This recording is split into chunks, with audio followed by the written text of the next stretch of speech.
Millos, millos, millos, millos. Buenas tardes, familia azul y amigos del fútbol. Montoya, el mago Santiago Montoya, anotó un golazo recién ingresado al campo y este fue suficiente para derrotar al Deportivo Pasto y llevar a nuestro Millos del alma a un paso de la final de la Liga Águila Apertura 2019. Millos fue superior todo el partido. En el primer tiempo, por los nervios, seguramente tuvo mucha imprecisión. El Ratón Pérez desperdició un par de oportunidades y González Lazo hizo un gran primer tiempo sin anotar, pero no jugó mal. Mucho nerviosismo dentro de la cancha y en la tribuna. Entramos con mucha ansiedad y eso no nos permitió exponer el juego que todos esperábamos hubiera tenido Millos desde el primer momento. Sin embargo, con el paso de los minutos, el equipo se tomó confianza y tomó las riendas del partido hasta el final del tiempo. Pese a todos los rumores, Fariñez jugó y también va a jugar el miércoles frente a la Unión Magdalena. El profesor Pinto ayer afirmó que todavía no se ha definido el futuro y que no descarta que lo podamos tener en las finales. Dios quiera que sea así porque es una garantía bajo los tres palos. A pesar de estar en la lista de convocados, finalmente Matías de los Santos no fue de la partida y ni siquiera estuvo en la banca. Eso no suele suceder, pero esperamos que se recupere. Yo creo que está muy próximo a recuperarse y pueda jugar, si no en Santa Marta, en los partidos de la final, a la cual con absoluta seguridad vamos a llegar. En el segundo tiempo, Millos empezó llevándose por delante al Deportivo Pasto, literalmente, y evidentemente encontró la reacción esperada de Alexis García, que empezó a hacer cambios, a quemar tiempo con sus conocidas mañas y marrugas. La verdad, el Deportivo Pasto de visitante deja en evidencia sus limitaciones y su verdadero potencial. A lo largo de los 90 minutos no llegó ni una sola vez con peligro al arco de Fariñez. Tuvo una oportunidad en offside que fue bien anulada por el árbitro. Lo único notorio fue la estrategia de García de quemar tiempo mientras pudo conservar el empate. Qué mal ejemplo para el fútbol el que da este pseudoentrenador, alumno aplicado de la rosca paisa de Maturana y Bolillo Gómez. No puedo negar que me dio susto el ingreso de Henry Rojas, pero afortunadamente se fue en blanco y logramos conservar la ventaja para terminar el partido con el 1-0 de la victoria que nos pone a un paso, a un milímetro de la final. Millos en líneas generales jugó muy bien, en todas las líneas y esos respondieron. Además me gustó mucho McAllister y me gustó cómo se asoció con Montoya en los minutos finales del partido. Inicialmente me sorprendió el cambio en el que salió Marrugo, pero quedó más que justificado con ese golazo de Santiago Montoya, el magnífico mago. El ingreso de Ovelar me pareció bien para cuidar a Lazo, que al final cayó, y darle fogueo a Ovelar, que le falta, no ha logrado brillar como esperamos, ha mostrado solo destellos. Sus lesiones le han afectado sus capacidades. Vamos a ver qué pasa con él. Gracias, profesor Jorge Luis Pinto, por estas satisfacciones tan grandes. Ya afrontaremos el partido del miércoles con más tranquilidad. En cambio, el América y el Pasto enfrentan un partido terrible, complicadísimo. Podrían quedar eliminados ambos si empatan. El árbitro estuvo bastante mejor que en los partidos anteriores. Lástima que el precio de la boletería impidió que se llenara el estadio. Hay que decirlo y hay que buscar la comprensión de los dirigentes para facilitar esto. La emoción es inmensa. Ustedes no se imaginan la felicidad que siento. No lo puedo creer. Estamos a 1 milímetro de la final. Gracias al profesor Pinto y a este grupo de jugadores que se ha entregado en cuerpo y alma, en la cancha y fuera de ella, para lograr esta gran meta. Me siento muy orgulloso de mi equipo, de toda la hinchada que lo ha acompañado en esta gesta magnífica de la Liga Águila 2019 Apertura. Hoy voy a celebrar con mi gatico Oliver y como acá es fin de semana largo, vamos a tomar aguardiente, tengan la seguridad, y mañana descansaremos todo el día. La emoción es muy grande, inmensa. En este video van a ver algunos segmentos y retratos del ambiente antes del partido y también escenas de años anteriores. Igualmente, a continuación, sigue el video con la historia y la reseña de los goleadores de Millonarios desde 1948 hasta nuestros días, destacando los que a mí más me llaman la atención. Por supuesto va a haber discrepancias y la discusión queda abierta. Nos vemos el próximo miércoles en el partido en Santa Marta frente al Unión Magdalena, en el cual espero confirmemos nuestra clasificación a la final de esta liga que ha sido emocionante y gloriosa. Muchas gracias a todos ustedes y nos vemos pronto. Y como digo ahora, ¡viva Millonarios! Y me quito el sombrero.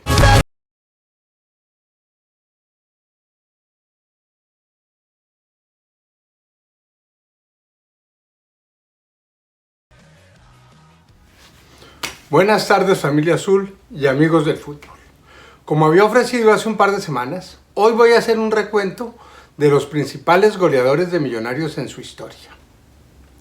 Obviamente no es posible detenerme en todos, pero sí hablaré de aquellos que a mi juicio son los más significativos y que han marcado un hito en la historia albiazul. Bienvenida a la discrepancia y la discusión, para eso es que hago estos videos. Primero haré una rápida mención de los primeros 5 en la lista en orden de más goleadores a menos goleadores y luego iré nombrando al más destacado a mi juicio en cada década desde que se inició el fútbol profesional colombiano. El gol es la razón de ser del fútbol. El gol es lo que nos hace vibrar, lo que nos hace ir al estadio, lo que nos hace perder el control y sentir una emoción y un éxtasis sin igual. Eso no tiene igual en la vida que un buen gol del equipo de uno. Como se siente una felicidad única y nos puede mejorar el día cuando lo anota Millos o dañar la semana cuando lo recibe. Es por eso que los dueños del balón y del gol son tan importantes en un equipo. Y por eso también es que un equipo sufre cuando tiene jugadores que no pueden llevar a cabo esa tarea cumbre del deporte que tanto queremos. Millonarios ha tenido goleadores insignia y cuenta en su historia con nombres muy distinguidos que han llevado la camiseta azul y se han cubierto de gloria anotando goles, jugadores de talla mundial. Desde el comienzo del profesionalismo, Millonarios ha tenido nombres ilustres, anotando goles en todas partes. Primero voy a leer la lista de los 6 principales goleadores de Millos en toda su historia, que son, en su orden: Alfredo Castillo, Arnoldo Iguarán, Marino Klinger, Alfredo Di Stéfano, Willington Ortiz y en sexto lugar Alejandro Brandt. Nombres todos muy ilustres, pero lo que más llama la atención es que el máximo goleador de Millonarios en toda su historia sigue siendo Alfredo Castillo, quien fue el primer goleador que tuvo Millos en 1948. Él era argentino. Castillo hizo parte del famoso Ballet Azul y sacó provecho de su capacidad goleadora al lado de maestros como Alfredo Di Stéfano, Adolfo Pedernera y Ernesto Raúl Rossi, que le servían los balones para que la empujara. Tiene Castillo varios méritos, entre otros es el máximo goleador albiazul, primer goleador en la historia del fútbol profesional colombiano, primer goleador argentino en la historia del fútbol colombiano y primer argentino en anotar un gol en Colombia.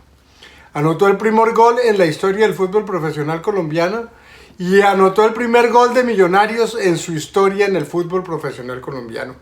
Y además hizo el primer gol olímpico en la historia de los campeonatos de fútbol en Colombia.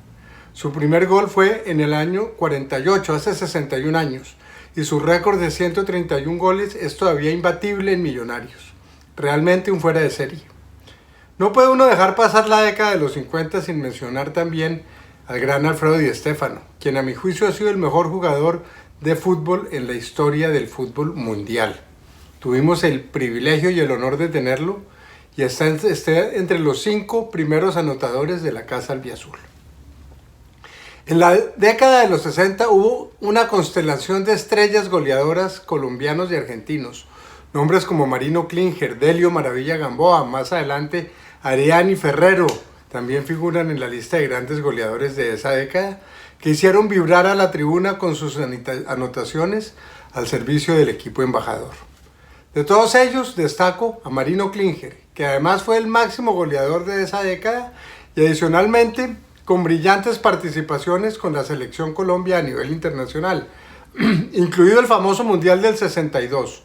Jugó el famoso 4-4 contra Rusia y marcó el gol del empate. La gloria de Colombia estuvo en sus pies por décadas.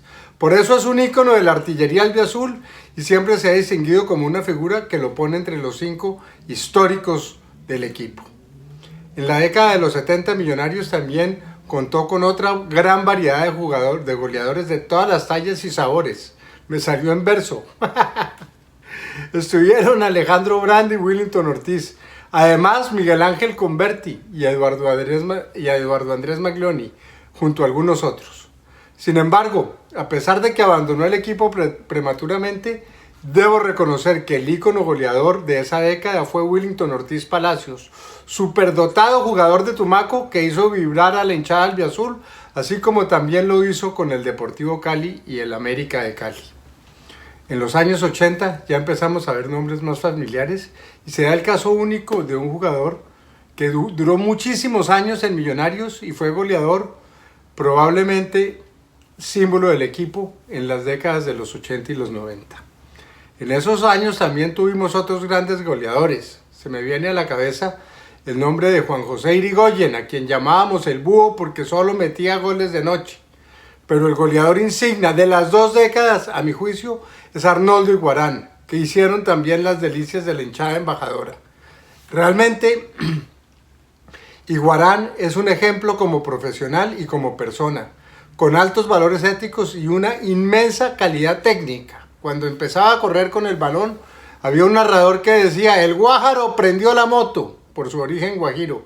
Y sí, parecía que fuera montado en una moto por la rapidez que cogía cuando empezaba a correr y además corría con el balón dominado. En una época hizo pareja inigualable con Acisclo Córdoba, en la época en que pasó por Millonarios el profesor Pinto en su primer ciclo. Después del Guajiro Iguarán hubo otros nombres destacados, pero sin una gran cantidad de goles anotados. Sin embargo, sí fueron los goleadores del equipo, entre ellos Ricardo El Gato Pérez, quien además es primo mío y orgullo de la familia y hace parte honrosa de la historia del fútbol azul.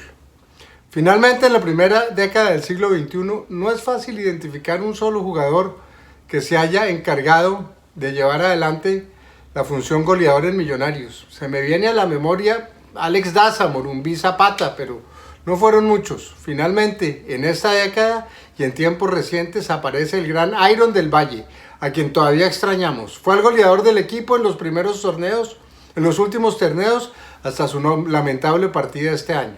El futuro hoy es promisorio. Contamos con una delantera que ya está empezando a cuajar y a dar frutos, con el gran potencial que incluye a Fabián González Lazo, al ratón Juan David Pérez y, por qué no, a Roberto Ovelar, que tiene todas las condiciones para convertirse en un goleador histórico, como ya lo demostró en el Junior de Barranquilla. Vamos a ver qué pasa y qué nos depara el resto de este torneo y el resto del año, pero debo anotar que si bien no hemos tenido en este año un goleador único, el equipo ha respondido con anotaciones múltiples que vienen de todos los sectores del equipo, incluido el mediocampo y la defensa. Esto es nuevamente un reconocimiento a los méritos técnicos y tácticos del profesor Jorge Luis Pinto. Buenas noches, gracias por su atención. Espero que este tema haya sido de interés y nos vemos el miércoles en el partido de Millonarios contra el Unión Magdalena en Santa Marta, donde espero que traigamos los 3 punticos para seguir avanzando hasta la final que tanto añoramos. Como digo ahora, muchas gracias, nos vemos pronto. ¡Viva Millonarios! Y me quito el sombrero.